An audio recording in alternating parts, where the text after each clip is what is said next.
Hey now. Hi everybody. This is Tiffany with the Boss on a Budget. I help new and small nonprofits get up and running. I also help people learn how to write grants. So I am going live every week to discuss grant opportunities that I come across for my mailing list. So every week I drop at least three new grant opportunities. And so I take the time just to break it down every Tuesday night on live. So if you join me or if you're watching me after the fact, thank you for joining me. Please subscribe to my channel. I drop a video every week. And also share this video with other people who you think might want to use this information or might need this information. If you have not joined the mailing list yet, you just hit the link that I just put in the comments. You will get a free grant worksheet that helps you find free grant opportunities, and then you'll be added to my list. You can get opportunities every single week. If you are joining me right now, thank you for joining me. Let me know that you're here. Let me know where you're from, all that good stuff. I'm going to go right in to the opportunities, but before I do that, just really quickly, if you are on Facebook and if you need help writing grants, you need guidance, you have questions that come up as you write your grant, I have a Facebook group. There are about 5,000 people in that group. Very helpful. It's a great resource. So don't forget to check that out. And also, if you've never written a grant and you're confused about what to put in the grant, you're confused about what you need, what information you need to gather, all that good stuff, one more resource for you. So I have a workbook that helps outline all the different components of a grant, all the things that you may need as you walk through any kind of grant, because every grant opportunity is different. Hey, Miss Lynn, thank you for joining me. So those are three resources that I just want to make sure you are aware of. And now that we got that out the way, let's get into it. Let's talk about the three grant opportunities that I'm going to share today. All right, so the first one is with JB Hunt. And today, the opportunities that I'm going to share aren't very detailed. I'm not going to spend a whole lot of time because there isn't a lot of information to share based on the website. But what I will do is if you wait to the end of the video, I'm going to talk about three main sections of a grant proposal, the three most important sections actually, and I'm going to walk through how to do those sections just very quickly and help those who need it. So the first one is JB Hunt. Okay. So I don't know if you guys are aware of JB Hunt, but I've seen their logo. I think they do like trucking. They're like a carrier service, all that kind of stuff. They have a grant opportunity for areas that they service. They do not have a lot of information on their website about the grant. So it's very limited based on what they have.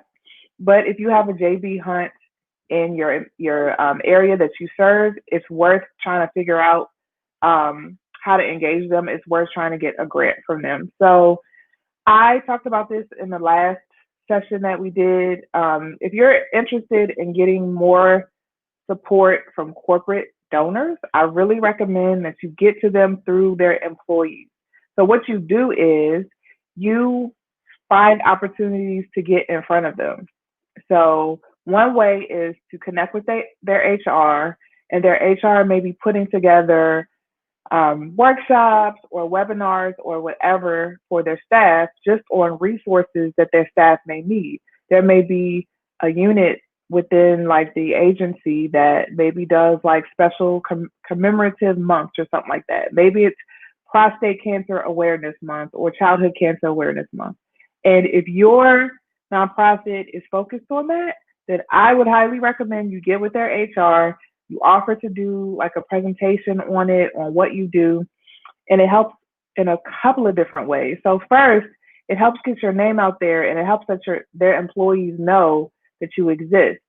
So a lot of these companies have matching programs. So if they give to a nonprofit, a lot of times their companies will match the donation that they give. And if you're right in front and you're giving them right in front of them and you're giving them good information, but also telling them, hey, you can donate as well to make sure that we can keep doing stuff like this and support our community, then it's a win-win. So absolutely, you should do that. The other reason why it's great is because you can get contact information from people who you can engage outside of that, whatever you're doing with that company. So you want to get a list of people for your mailing list. You want to start communicating with people regularly about what you do. Maybe you need volunteers, so you want to put that out to your list. There's all kinds of stuff that you could use for that. So I recommend that you try to get in front of their employees and use that as a way in. And a lot of times with these corporate giving programs, they only give money to nonprofits that their employees suggest. So if they don't know you or if their employees don't know you, then you're not going to get in. So that's a great way to get in and get in front of them. But I'll just briefly tell you what they're focused on.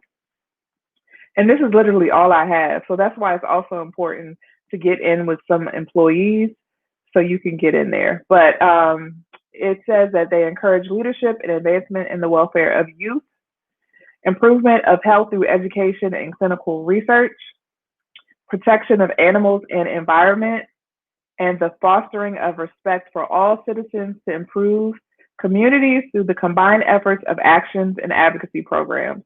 So that end part there sounds like they do some stuff with like advocacy, so maybe some lobbying, like support to get rights to people, things like that. So if you do some of that political work, or do a lot of lobbying for legislation for your nonprofit, that may be something to get in. And it seems like a random like list of things that they offer, but it's probably not random to them for whatever reason. Whoever started the company or whoever is in leadership of the company, those are priorities that they care about, or maybe they've done like some kind of assessment in their community and realized that that's missing. So it seems random to us, but from their perspective, it's not random.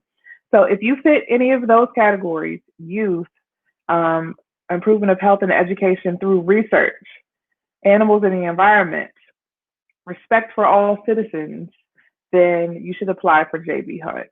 I'm going to drop the link if I haven't already. Did I drop the link already? I did. The link is there for you, so go ahead and check it out. The next one is interesting.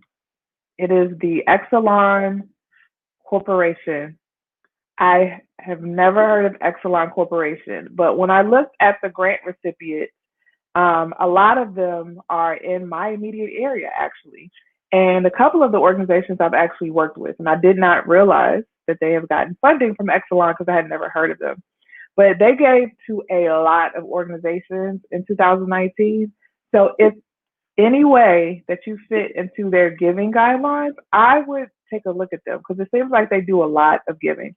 So let me tell you about what they fund. They fund four main areas. First one is education. So the theme of tonight's grants is really going to be around youth and education because there are a lot of grants for that. So first is education, and they specifically say programs that encourage students to stay in school and develop their full potential, programs that promote math and science, improve workforce skills, and encourage personal development through scholarships, mentoring, and internships. So that education category is really broad. So if you do mentoring or anything like that, help improve workforce skills, you could possibly get a grant. Their second big category is environment. So programs that improve the quality of our environment, promote environmental education, conservation and preservation, develop cleaner sources of energy, protect endangered species, and beautify neighborhoods. So that's a broad range as well. Okay, kind of similar to JB Hunt. I didn't do that intentionally. I really didn't. The third category is arts and culture. So cultural institutions with broad public exposure and programs designed to make arts and culture more accessible to a wider and more diverse audience. So it's rare that you see arts and culture grants. So when you see that and you know people who do that and work in that area, send that information to them because it's hard to get funders who are outside of that space to fund that type of work. And then the last category is neighborhood development. So programs and nonprofits that support a range of offerings from health and human services to after school programming. Okay, so we contribute, this is them talking, we contribute to many of these organizations through our United Way campaign, but they also make a limited amount of grants to local nonprofits. So that neighborhood development, that category is really broad. And they just use the broad category of health and human services. Lynn said it always is youth. I just saw your comment. But Lynn, it says health and human services, which could possibly apply for older aging population. So I would check them out if they fund in Arkansas. Because they do fund a lot of people, and it wasn't just in the Maryland area, it seems to be across the country. So if you want to apply for a grant, a couple more things that you should be aware of. They only award grants to communities where their employees and their customers live and work. So I'm going to drop this link. Oh, Lord, I'm tripping tonight. I already dropped the link. So if you go to the link, you will see, if you scroll down, there's a link to see their locations. So if you are near any of their locations, then you can apply. You have to be a 501c3 organization, and you cannot discriminate based on religion, ethnicity, gender, or sexual orientation. And then you can have received a grant in the last 12 months. So that's pretty simple. So if you can apply, I would apply to this one. They also give event grants. So if you're looking for someone to give you a grant for a gala or a golf tournament or some kind of program that you're doing for one day, they also have an event grant. So I would check them out. Okay, so I would look at them. So they do that in addition to their program grants. And then they have a specific statement. And I'm reading this for a reason because I'm going to bring this up later. They have a specific statement. We will not provide support to organizations that in their constitution or practice discriminate against the person or group on the basis of age, political affiliation, race, national origin, ethnicity. They got it all in here. Gender identity, disability, sexual orientation, HIV/AIDS status, or religious belief. So I went through all of that again. I'm going to drop the link again for you, Lynn. I went through all of that again because I'm bringing it up as an example as I walk through the three main important areas of a grant. So check out Exelon. They seem like a good option for you. And I'm going to go to the last grant, which is Fordham Street Foundation. Okay. So Fordham Street Foundation is focused on kids. Sorry, Lynn. They have like a mission statement on here. It says creating inroads to a better future for all children. And they are specifically focusing on children of color for their grants right now. So that's just something to keep in mind as you look for and see if you're eligible. I'm going to go through kind of like the requirements, what they're looking for. Their focus is on education. So they're awarding single year grants for up to $20,000 to support programs helping children of color succeed in school. So it's all on education and it's all on children of color. And you can have received a grant from them before. This one, you have a little bit of time. It's not due until January 15th. The Exelon Foundation, I didn't say a deadline, but it doesn't seem like they have a deadline. I couldn't find one on the website. And then for JB Hunt, they just recommend that people hurry up and submit in December because that's when they make their decisions for the next year. So as far as Fordham Street Foundation, though, which are grants for education for kids of color, their deadline is January 15th.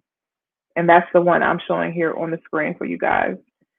So just briefly what they want, they have 5 categories of information.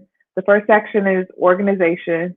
They want to know a brief background of your organization, your mission, your objectives, your history, all of that. Number of staff, just who you are. What's your profile as an organization? Your project description is the next one. They just want the title of the project, the need for the project, expected outcomes, how long the project will last, timetables, how much you're requesting, and a budget. So that's the meat of the proposal, and they want no more than 5 pages. The next one is financial information. So actual or projected expenditures and revenues for, wow, for the past, for the current, and the upcoming fiscal year. So they want to see your budget for the previous year, the current year, and the next year. They want to see how much you plan to take in and how much you plan to spend.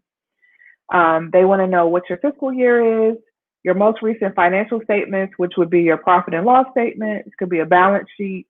You would look to your accountant or your treasurer for that information. And if available, if you have an auditor's report. Now, audits are very expensive, but you'll be glad to hear that not every funder expects an audited report. They'll take it if you have it, but if you can't afford it, there are other ways to get around it. Okay. And then the last point is a list of other funding sources. So a lot of people are afraid to put if they're getting funding from other areas. They are really afraid to say that they're getting money from other people because they feel like, well, then they're not going to give to me because I'm saying that I have money, right? But that's not the case. Funders like to leverage money from other places. They like to pool their money together because they know when they do that, the impact is greater. So don't be afraid. It actually looks better for you if you list your other funding sources. And it doesn't have to be other grant funders. It could also be donations that you're getting. It could be in-kind donations that you're getting. It could be whatever is supporting the program. So just keep that in mind. And then their last section that they want is legal information. I call this supporting information. They want your 501c3 letter, your EIN, your board list, and your most recent 990. Okay. So in the link that I dropped, you can go ahead and check it out. It's laid out for you in very plain and very direct language. So I like it when they do that, when they just lay it out on the line what they want. So I know I kind of zipped through those because those grants were pretty easy and pretty straightforward, but I just wanted to spend the last like 5 to 7 minutes talking about the most important sections of your proposal. Now, I've gone through this in other videos and all of that. So if you've seen that, then this is a repeat. But I just want to kind of highlight this again because people get so nervous about writing grants. And I really want to simplify the process for you. It really is not as difficult as you think. It's really about being able to persuade the funder that you're the right person to work with, like you're the right organization that they should be working with and they should invest in. So it's really you making the case for your organization and talking about how great you are and why you deserve the funding over someone else. Don't feel like you have to be stuffy or everything has to be perfect. It's really, can you appeal to what the funder is looking for? And sometimes what the funder is looking for is not perfection. In most cases, they're not looking for perfection. They're looking for people who can help advance their goals, can help advance their mission. So when you know their missions and when you know the direction they're trying to go, you're in a much better position because you can speak to that more eloquently. So I hope that makes sense. So the three main sections of a grant you should be paying attention to are the need section, the program description or the program goals and objectives, and the budget. So those are the three most important sections of a proposal. If you're going to write, you should pay the most attention to that and put most of your effort into that. I'm going to go backwards and start with the budget because the budget is often what reviewers look at first. And what they're looking for is for whatever that you're asking for matches what you put in your narrative. So are you asking for a number that doesn't make sense for the work that you're trying to do? Or are you asking for a number that they're even able to provide? So can they even do a number as big as what you're asking for? So they're looking for that as well. They're also looking for you to explain the numbers. So don't let a budget and the numbers just speak for themselves. You should be able to explain anything that is not plain or not intuitive just by looking at it. So for example, if you have staffing costs in there, and you just have one line item that says staffing, then somewhere in your budget narrative or to accompany the budget, you should be saying this covers staffing costs for 2 FTEs, so full-time exempt employees or whatever. That's what I mean by FTEs. And they work for this grant 30 hours a month at $30 an hour. So it doesn't have to be a lot. It just needs to explain the number And of course, the numbers should add up. So if you're saying that you have two people working 30 hours a month at $30 an hour and the project year is for a year, then you need to total up the month and times it times 12, and it should add up to what you have in that line item. If there's anything else included in that, you just add that to your narrative. So you're going to do that for every line that's not self-explanatory. So one line that's self-explanatory is rent. You don't need to necessarily break that down, but you may be able to say rent is such and such times 12, you know what I mean, or such and such a month. So you may want to do that if you're allowed to use rent as an expense, or if you're asked, or if you're allowed to kind of ask for rent to be covered by the grant. Okay. So make sure all your numbers add up, everything totals correctly, because if there are any mistakes, then the funder doesn't exactly know what you want, or they don't know what numbers to trust. So go over your numbers over and over again to make sure they add up. And then just make sure when somebody looks at your budget, there are no glaring questions. Like when they look at it, they're confused by what they're seeing. If there's any reason to be confused, you don't want that. So you want to make sure that you're as clear as possible. One way to get around this is to give your application or give the budget to somebody else who doesn't have any kind of like interaction with the program, doesn't know anything about it. So if you're the writer, maybe give it to your spouse or a partner or something like that, and have them see if they can understand what you're trying to say and what the money will be used for. So that's a good tip that you might want to think about if you're writing a grant. So the other two most important sections you should think about are the needs section and then the program description, which sometimes is called program goals and objectives. It could be called different things, but it's basically the section where you detail information about the program. So I'm going to start with need. The need is important because you're basically setting up a story for the organization, for the funder. You're basically making the case for why you even need to do anything in this area, right? So why do you even need money to address this issue? What's going on that your organization said we need a program to address this, right? So there's something happening. You're building the story through data. You're building the story through research. You're building a story through stories or quotes that you're getting from other people. And what you're doing is you're setting up kind of like you're building up to the climax, because the climax is we're here as organization and we're here to solve this problem and this is how we're going to do it, but we can't do it without you, funder. Okay. So that's how you're building it up in your grant proposal. So in the need, you really need to lay out the case for why your program exists. You need to talk about who you're serving, what are their demographics, right? So what are their ages, their races, whatever makes sense for what you're trying to do. So if you're doing something around financial services, what's their income, right? What's their financial history? So whatever is relevant, whatever characteristics about your population that's relevant to what you're doing, put that in the needs section. You're also going to talk about what are their main issues? What are they struggling with in terms of the type of work that you're doing with them? Why is it such a problem? Where are the gaps? You can talk about what's happening and what's being addressed in terms of the need, but also what's not happening, right? What is missing based on what you've identified as the need of the people that you're serving, okay? And then you're going to build it up and say, this can't be addressed until this happens, or this can't be addressed unless this happens. And the reason why you're doing that is because you want to lay out the case that your organization is the right one to do this, or the way you're doing the programming, or how you're meeting the need, how you're providing a service is the way to address this need. So think about your proposals as building a case, right? It's like you're setting up your argument. And if I was the lawyer, I could have a really good metaphor for this. But because I'm not, I don't really know if I'll use the right language. But I just watched My Cousin Vinny the other night, so that's probably why this is in my head. But you're building a case that you're presenting to a judge, right? And you're saying, this is why this is an issue, and I'm going to prove to you why we're the best people to do this. That's basically what it is. It's persuasive writing, okay?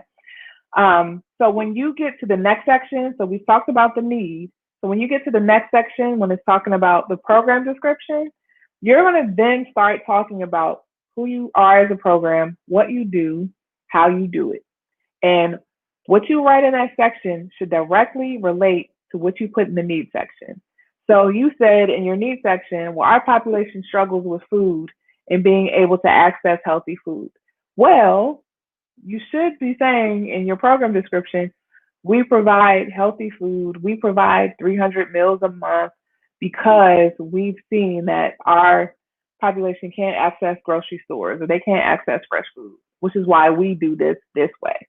Okay, so you're drawing those connections, you're drawing the line between the need and the gaps in the area and what you do. And you should be detailed about it because you don't want to ask someone for money and not tell them how you're going to use the money, what you're going to use it for, and who are you trusting to do the work with the money that they're giving you. So you should talk about how often is a service being provided? How many services are you providing? What are your staff? Like who's doing the work? How often are they doing it? So when are you doing this? Where are you doing it? Right? Give timelines and timetables for the kind of work that you're doing.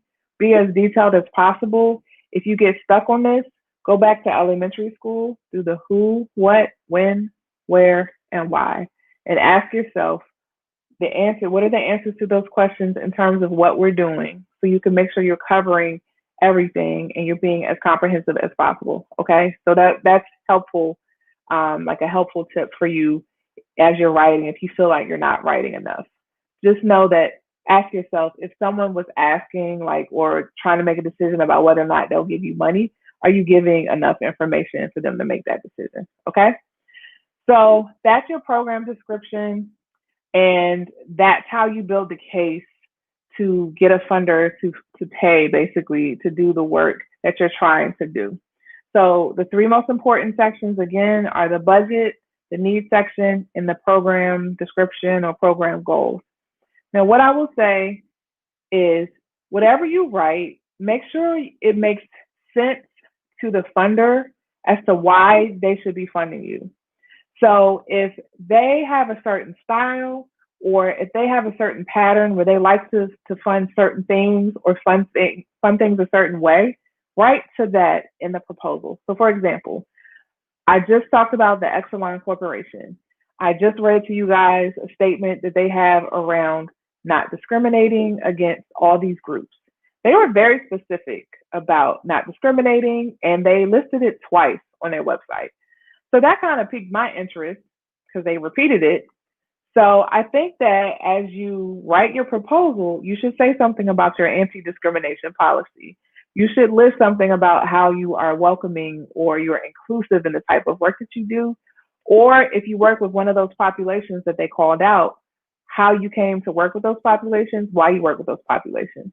You don't have to spend a lot of time on it, but I would definitely highlight that as something that you do because obviously it's something they care about because they repeated it on their website. So when you're writing, you're not just writing for yourself. You're not just selling yourself. You're also writing to what appeals to them. You're also showing them that you took the time to figure out who they are, what their personality is. I think of funders as people. So a lot of times I like refer to them as people because they're real people that work for them. But as the organization, a funding organization, you want to know what their personality is, what their patterns are, what do they tend to do, what do they like? Because funders have styles. They have things that they like to do. They have organizations that they like to fund. They have a way about them. So you're in a much better position if you understand them. Okay? So just make sure when you're writing that you appeal to what makes sense to them. And that's all I have today. I just wanted to kind of drop that nugget for you guys as you're writing your grant proposals. I wish you the best as you write. Please ask me any questions. You can leave comments on any of the videos and I'll try to answer those. Or you can visit me at www.bossonabudget.com and you can find me there. Otherwise, I will see you guys next week. Have an awesome, awesome week.